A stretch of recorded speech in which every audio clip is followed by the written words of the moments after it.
There's a verse in 1 Peter. It says, "But in your hearts set apart Christ as Lord. Always be prepared to give an answer to everyone who asks you to give the reason for the hope that you have.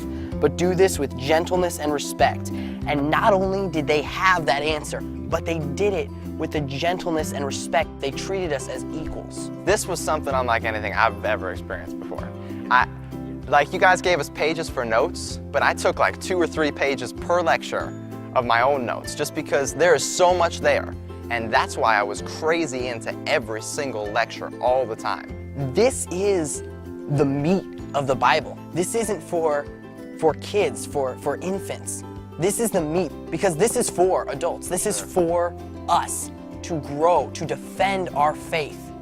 When we're in our youth group and we're thinking about how we're going to reach to the community around us, to the people who are right there that we just have to go and talk to, and people who have honest questions about our faith that you can't answer with milk.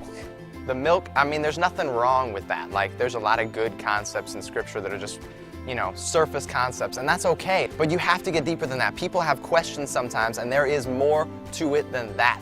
We need to move on from the milk. We need to get into the meat, and apologetics is an awesome, awesome example of how to do that. In order to eat meat, you gotta be hungry, okay? You gotta want this.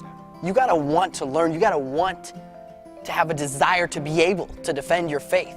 The thing I would say to anybody who was afraid of apologetics or anybody who thought that it was going to be boring or thought it would be too intellectual, the only thing I could say is, what happens if you get asked a question and you don't know the answer to?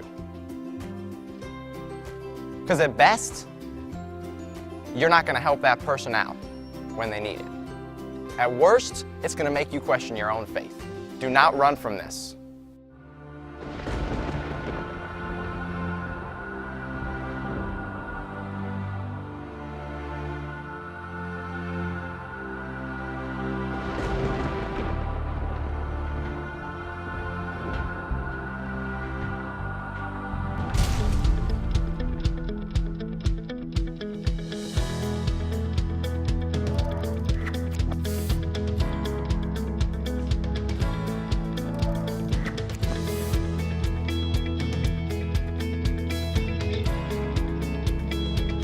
The question I'm going to present tonight is, can you have a brain and be a Christian?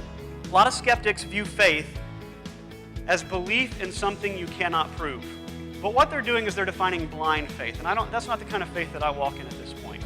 And so tonight I want to lead you down a chain of evidence that I think points toward Christianity as the most probable worldview. But as you examine all the worldviews, as you examine the evidence, Jesus rises to the top. He is worth placing your trust in. But if you can learn to deal with these answers, you can go out there and you can talk to anybody with boldness and confidence.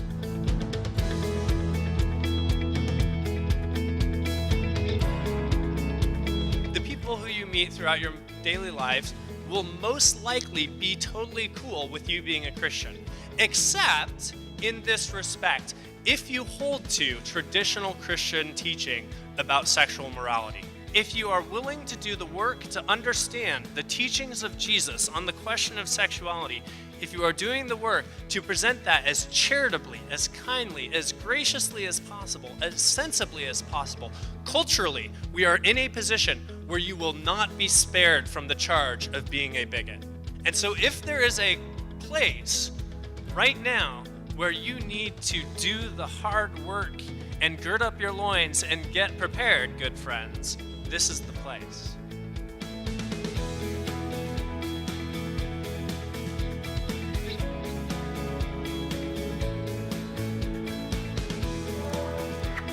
Apologetics, we think of it as a dry, dusty word. It's got to be boring, right? In reality, apologetics is sort of like the meat of Christianity. I was always told, this is true, this is true, this is true. It was very little explained why it was true. It gave me a chance to not only know what I believe, but why I believe it. Just being able to gain more knowledge about what I believe and becoming confident in it. It's just really exciting.